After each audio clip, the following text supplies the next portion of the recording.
Welcome to Chucky Radio. I'm your host, Chucky Love. Theme music by Joseph McDade, josephmcdade.com.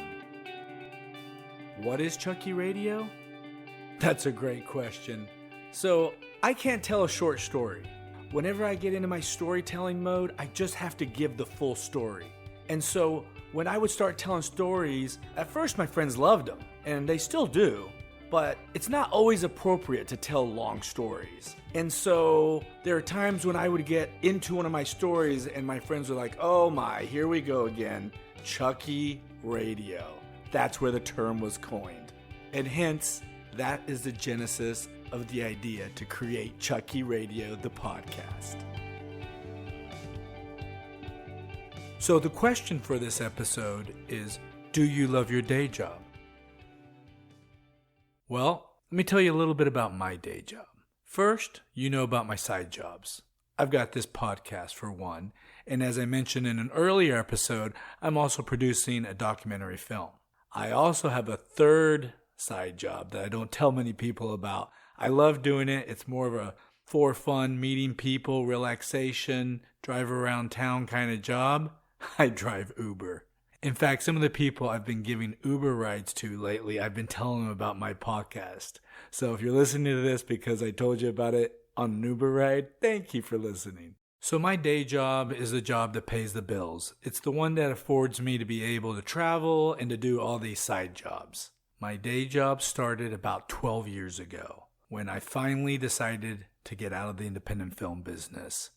And a friend of mine, a fraternity brother from college, convinced me to get involved in working with manufacturers that make commercial products. Initially, I was working with a manufacturer that made a security digital lock system, and eventually I went to work for a major manufacturer of commercial doors and hardware. It's actually owned by a $3 billion company, and I work in a division that manufactures commercial doors and commercial hardware for new construction. I've been in the current position of managing the central U.S. territory for this company for the last couple of years, and I've gotten to work with some great people, including my friend, who's also my boss. And as the territory manager for the central U.S., I oversee the independent manufacturers reps that represent our product lines. And most recently, we brought on the most interesting rep I've ever worked with, Tony, out of Louisiana. This guy is a hoot, and we just spent our first week traveling together, visiting different customers. And I just have to get Tony on the line so you can hear for yourself. Are you there, Tony? Yes, I am here. Have you noticed, like when you hear me talking other times, I've got like just kind of a no accent, but when you and I start talking, you bring the Texas accent out of me. Have you noticed that? No, not yet. So anyway, this is Tony, and I used this term the other day, and you said that you used to have this on one of your cards. Was it the Cajun from the Bayou? From the bayous of Louisiana. That's what it said. Tony Manzani from the bayous of Louisiana. Is that what it said? Yeah, that's what's on my cards. That's funny. And it's got a picture of across the street, a swamp with the Spanish moss and stuff in it. If you look real hard, you can probably spot a couple alligators. Oh, my. So, I was just talking about what I do for a living and working for this manufacturer and how much I enjoy what I do. And so you and I got to talking, and you liked what our manufacturing company can do, and so you decided to sign on board. And it was great because we just traveled together for the first time last week. So, what was it like traveling with Chucky? I don't know. Did you learn anything? That's my question. Oh, my. Tony's trying to teach an old dog some new tricks, that's for sure. I would say unorthodox. You are unorthodox. That is a true statement, my friend. And it's funny, Tony, because I've said this to Jay when I travel with him. I've said this to my other reps. I said, we're not in the business of sales. I don't see us as being in the business of sales. We are in the business of building relationships and solving problems. Absolutely. And that's exactly what I saw when you and I first started talking, and the relationships that you have with your customers. I've never seen anything like it. I mean, you literally call up the owners of every distributor you work with. You call them up on their cell phone day or night. You're there for them. They appreciate that. And I mean, you guys, I can tell with your customers, the ones that you're servicing, you're not just a representative of the factory. You're honestly a friend of these people. I'm representing me. Right. And whatever I tell them is gospel. If it's not, that's whenever I come down on you. Or whoever's involved in it. Yeah. And if there's a problem, we solve it. Exactly. If it's at all possible, we solve it. We make it happen. If we can't, I know I've been in this industry long enough to where I can find whatever they're probably needing. If it's whatever we do, if it's anything, and sometimes it's not even what we do. It can be some real, like a spaceship. I'll help them find where they can get it from. That's awesome. And here's the thing that I love about this industry and about what we do. I truly enjoy what I do because I enjoy building relationships with people. I enjoy solving people's problems. And I kind of get the sense that's what you like about this business as well. Yeah, I do. I mean, how many people can say that taking a customer out to a nice dinner or going out for drinks like we did the other night in New Orleans, that's their job. That's what we do for a living. We're with the owner of a major distributor in New Orleans, and we're out having drinks on the balcony on this beautiful rooftop type bar.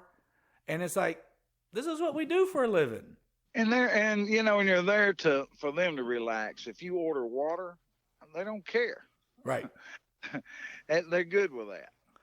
Well, and the thing that you always find, and like with this particular distributor, I'm talking about Randy, when we went out with him, it turns out that he has other businesses and he has a love and a passion for music. And so I've had in my past some, interactions with musicians. I've got some really good friends that are musicians. Since I've been involved in the film business, music is a big part of that. And so him and I immediately started to bond over the whole music world, and we were talking about different music festivals and things like that. And I just thought, wow, this is so neat. This is a guy who I'm going to get to build a relationship with. And obviously, with you and all of us working together, we're going to take care of him from a business standpoint. But he's the kind of guy, he knows that, hey, we're cool guys to hang out with, right? They want to do business with us because they enjoy doing business with us. I just know they can reach out to us 24/7. Yeah. And they do me. It can be 8:00 Sunday night where something's pumping on their brain that's going to hit on Monday. Well, here's the thing. Here's the thing I see, and I think that's important. I think that's important what you're talking about, that you have to be available for your customers. They know they can get hold of you, and you can help them solve their problems. But on the other side, people like to do business with people they like. And Tony, you're a likable guy. I've gotten to know you over the last, how long I've known you? A couple of weeks. I've known you for a couple of weeks, and already I have a blast every time we hang out, every time, even we have conversations on the phone. For just a picture, give everyone a picture of what Tony's life is like. The man lives out in the middle of nowhere in Louisiana, and he's got a nice spread of land out there, and apparently he's got a bunch of critters running around. This man loves his critters because it is always about making sure the critters are taken care of. And if he leaves for a few days, he's got to make sure his critters. Hell, what happened the other day? We were gone last week traveling, and all of a sudden someone let the horses out, and you're like, oh my God. Your horses are running loose. You couldn't believe your horses got loose. I could not believe those idiots. All they had to do was water them. All they had to do was water them, and they accidentally let the horses out. And poor Tony, he's over here just stressed out like, God dang it, got to get them horses back. And so, and I'll tell you what. Then they opened the quail cage, and they didn't, they're quail. Quail can fly. And when they fly, they're at the mercy of the wilderness. Yeah, I get it. Poor little quails. I don't know what I guess something, not possum or raccoon or something got them. Oh shit! So the quail are missing now. They're gone. Yeah. I got a couple MIAs. So the other thing I have to say is I tell stories. You've heard some of my storytelling, and hence the reason for this podcast is Chucky Radio, so I can just tell stories and people can listen to them on their own time. But man, I met my match. Tony, you are a unbelievable storyteller, and I'll tell you what, you had me in tears the other night. I don't know if you noticed, but you were telling me the story about when your dog got lost. Oh, he's talking about Hachi. Hachi. And put the reward out for him on a 50-mile radius, and traveled and looking for him every day, looking for any little dead animal on You the were road. so dedicated to finding that dog. Well, I woke up every morning with the one primary thought: do something positive, looking for Hachi, one way or another, dead or alive. See if I could find him where I could either bury him or get him home. And he had gone missing because your wife was driving in the Jeep and didn't notice that he had popped out. She takes him on a little happy every afternoon, about a 5-mile little ride, and they hanging out with their tongue hanging out, just like little kids. And that man pulled up and said, I'm pretty sure I know where that dog's at. And it's a little pyramid place down here that dates back 3,000 years at a dead man's curve. I said, man, I know exactly where you're talking about. I've drove through there probably 20 times in the past 12 days. He said, well, follow me. And I said, no, you follow me because you ain't gonna be able to keep up with me. He said, there's 3 carpenters working there. And I pulled up, like the 3 wise men. It was like biblical. It was crazy. That is nuts. It just blew my mind. And he said, 3 carpenters there. And I said, okay. I pulled up and they was working on a little country house there. And I stepped out with the pitcher, and I said, boys, have y'all seen this little puppy anywhere around here? They said, yes, sir. We see him every day. And when's the last time you saw him? They said, about an hour ago. I said, well, we can't catch him. He walks up and down that road for about an hour or so, I guess, until his leg hurts too bad, and he drags back towards those woods, and he disappears. Yeah. I looked at the sky, and I said, buddy, I could use some help here. I clapped my hands real loud, and I hollered, Hachi! I clapped my hands for the second time. Hachi! And it's a little shed back there. And his little head popped out. And he saw me, and it was just, tears to your eyes. Yeah. He just started, if he could talk, he was screaming. He was screaming, Daddy, Daddy, Daddy. Thank God, Daddy. And he come running towards me, and those carpenters had tears in their eyes. One of them said, oh my God, this is like watching a Walt Disney movie. Oh man. It was pretty awesome. Yeah. And just the description when you were telling me that story and how Hachi was in your arms and he's just yapping like he's talking to you, like he's just sitting there saying, Daddy, Daddy, you won't believe what happened. I've been out here in the woods for days. He was telling me about his adventures for the past 12 days. Oh man. He's a Maltese, and they're solid white, and he looked rough. Oh. And he couldn't move his right back leg. He was just dragging it, and it was messed up. Man. I thanked them. I put him in the truck. I turned the speaker on. I called Abe, and I said, you're not going to believe this. She said, you found him. And I said, holler his name. And he's sitting there just looking at me, and he wouldn't shut up. She hollered his name. He tried to go through that speaker in that truck. Oh, man. I got him home, put him in the swimming pool. Couldn't find what was wrong with him, but it was obvious it was something wrong with his hip. Carried him to the vet. It had pulled his socket loose, literally ripped out. And he fixed him. He's running around like who'd have thought it now. Man, that's amazing. Yeah. That's just a great story. I mean, and it's true. The tearjerker story. But you got so many stories, Tony. I mean, hell, we need to start a podcast for you. Tell all your stories. That was one of the coolest things. Yeah. Well, here's the cool thing, Tony. You've got all these great stories. You've got a real interesting life living out in your land where you're at. and you share all this with all your customers. And Oh yeah. all your customers, they know you, they know about you're an open book. And that's one of the things I think so cool about you is that you're not, trying to hide who you are or anything like that. This is who I am. You like it or you don't like it. I am a good old Louisiana New boy. Orleans. Yeah, my buddies from New Orleans came and spent 3 or 4 days here. Brought their kids. These are your customers, but they're also friends. That's what's so right. cool. Yeah. So you've been in this industry 34 years. That's insane, ain't it? Right. And it seems like yesterday. Wow. Definitely a young-hearted individual. Yeah, I would never know that you've been in this industry for 30 plus years. To me, it's fun. Yeah. Well, and I'll tell you what, I mean, I have a tendency to want to be a little more social. I'm not married, no kids. And I got to tell you, you kept up with me because I was wanting to go out quite a bit, right? Yeah. I said, bro, we need to get horizontal, dude. But you know what? I mean, let the body rest. Nah, man, let's go. These places are too fun. I mean, you got to admit, you're in New Orleans. You got to go out. I mean, it's just like, I'm not going to go to bed at 9 o'clock at night if I'm right a block off of Bourbon Street. In the Marine Corps, I literally traveled the world. I bet.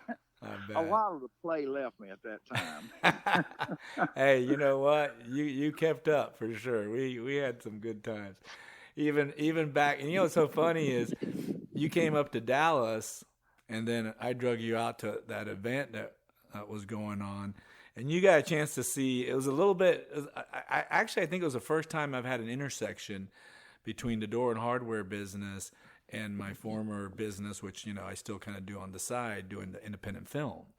And so, so you got a chance to see a little bit of, some of the people that I hang out with on the film side, and that was kind of fun because they didn't know what to make of you. You're just like, I learned something on that little excursion. I never. What the hell's it? Uber. I said, what do you mean? I said, no, man, don't worry about it. If you want to leave early, we'll get you an Uber. I said, what? That's right. That was your first time to ride an Uber, huh? Yeah. I never even heard of it. That's funny. What were they, a minute away? I said, you're kidding. The guy pulled up while you were explaining it to me. He said, here's your ride. I said, shut up. Too funny. What else did I experience this past week that blew my mind?